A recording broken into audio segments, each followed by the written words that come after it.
नमस्कार दोस्तों, स्वागत है आपका हमारे YouTube चैनल में। कहानी में आगे बढ़ने से पहले आप हमारे चैनल पर नए हैं तो चैनल को सब्सक्राइब जरूर करें और बेल आइकन पर प्रेस करें ताकि आने वाली और भी नई कहानी की नोटिफिकेशन आपके मोबाइल पे सबसे पहले पहुंचे। तो चलिए बढ़ते हैं आज की कहानी की ओर। जब पूनम 10 वर्ष की थी तो उसकी माँ का देहांत हो गया। घर में सिर्फ उसकी दादी और उसके पिताजी ही बचे थे। उसके दादाजी का भी देहांत वर्षों पहले हो चुका था। पूनम के पालन पोषण के लिए उसके पिताजी ने दूसरी शादी की। दूसरी पत्नी काफी गरीब घर से थी।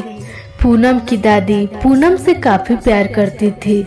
अगर उनकी नई बहू पूनम को डांटे या कुछ काम करवा ले तो वे अपने बेटे से बोलकर उसे डांट सुनवाने का एक भी मौका नहीं छोड़ती, जिस कारण नई बहू अपनी सास के डर से पूनम से कुछ नहीं कहती थी। कुछ साल बाद नई बहू बेटे को जन्म देती है। बेटे के जन्म के बाद उसकी सास उसे घर का काम नहीं करने देती ताकि नई बहू अपने बेटे पर ज्यादा ध्यान दे सके। नई बहू के बेटे के जन्म के 2 महीने बाद ही उसकी सास का देहांत भी जहरीले कीड़े काटने की वजह से हो जाती है। नई बहू को बैठकर खाने की आदत हो चुकी थी, जिस वजह से उसे घर का काम और 2 बच्चों की देखभाल नहीं हो पा रही थी। अपनी बेटी की मदद के लिए नई बहू की माँ आती है। नई बहू की माँ सुबह उठकर अपने जमाई और बेटी के लिए नाश्ता बना देती। जमाई के घर पर रहते वे पूनम को काफी लाड प्यार करती, पर अपने जमाई के जाते ही दोनों माँ बेटी बैठकर हंसी मजाक करती और पूनम से घर के काम करवाती। 6 महीने बाद बहू की माँ वापस अपने घर लौट जाती है। इतने दिनों में पूनम घर के काम भी सीख चुकी थी, पर जब पूनम पढ़ने जाती तो उसकी माँ उसे कुछ न कुछ काम करने को कहती, जिससे वे मना भी नहीं कर पाती, जिस कारण वे अपनी पढ़ाई नहीं कर पाती थी और 10वीं कक्षा में फेल हो जाती है। 10वीं कक्षा में फेल होने के बाद अब तो उसके पिताजी को भी यही लगता है कि पूनम से पढ़ाई नहीं होगी, वे घर गृहस्थी के काम सीख ले, उसके लिए उतना ही बहुत है।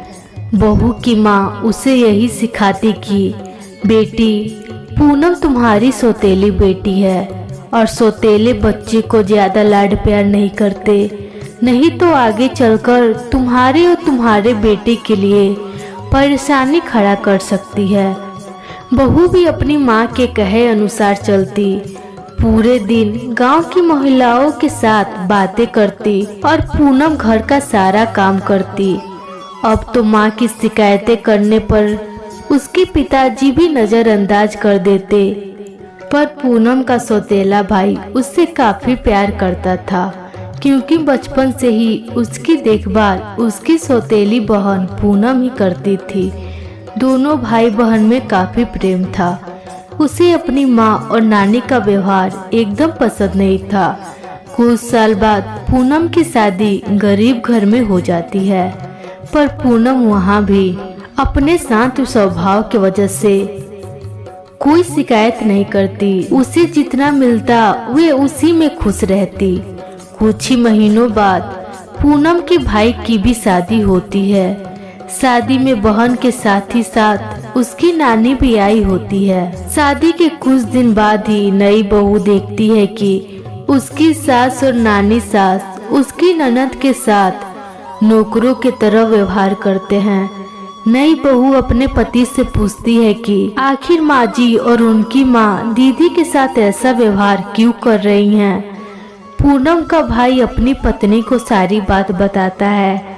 नई बहू काफी चंट स्वभाव की थी। वे ठान लेती है कि माँ जी को उनकी गलतियों का एहसास तो करवा के ही रहेगी। वे जैसे तैसे करके अपनी नानी सास को वहाँ से भगा देती है और जैसा व्यवहार उन्होंने पूनम के साथ किया था उसी प्रकार वे भी करती है। नई बहू भी अपने मायके वालों को बुलाकर अपने घर में रखती है। पूरे दिन वे भी हंसी मजाक में ही बिता देती है। न घर पे खाना बनाती और ना घर का कोई काम करती।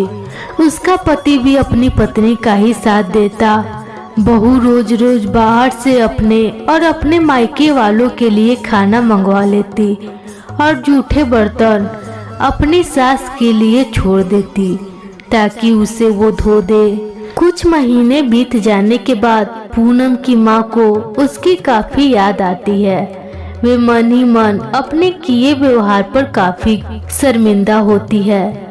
बहू को भी अपने सास से जूठे बर्तन धुलवाते अच्छा नहीं लगता। वे जाकर अपनी सास से बोलती है कि माँ जी मुझे माफ कीजिएगा, मैं तो बस आपको यही बतलाना चाहती थी कि पूनम दीदी ने आपको हमेशा अपनी माँ समझा, इसलिए आपके कहने पर वे सब कुछ करती गई, पर आपने उनको कभी अपनी बेटी नहीं समझा, इसलिए उनके साथ नौकरों वाले व्यवहार करती आ रही हैं। उनका भी तो ये घर है, फिर भी उन्होंने आपको पलटकर कभी जवाब नहीं दिया। आप चाहे तो अभी भी उन्हें माँ का प्यार दे सकती हैं। पूनम की माँ अपनी बहू की सोच से काफी प्रभावित होती है। पूनम और अपनी बहू से माफी मांगती है। पूनम को अपनी बेटी की तरह उसके मायके में उसका स्वागत करती है। बहू भी अपनी सास के बदले व्यवहार की वजह से उनकी काफी सेवा करती है।